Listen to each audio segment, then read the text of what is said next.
Hi everyone, today I'll show you how to use Gemini AI for content creation and blogging. Let's get started. First, go to gemini.google.com and log in with your account.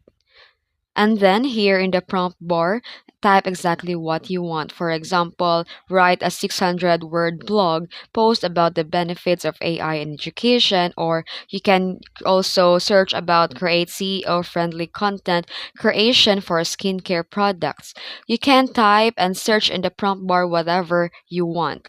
Then, you need to be specific. You can risk it to include a bullet points, headings, SEO keywords, and call to action. For example, you can type create a blog outline that posts titled 10 top 10 travel destinations in 2025.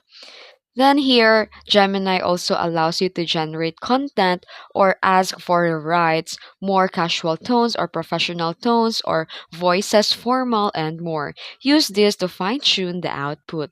And then here, once you're happy with the output, copy the content and paste it in your blog platform like WordPress, Blogger, or Medium. So don't forget to add the images and format nicely. And also here in Gemini, you can also create a social media captions to promote your blogs. And that's it. If you found this tutorial helpful, don't forget to like and subscribe for more tips. Thanks for watching.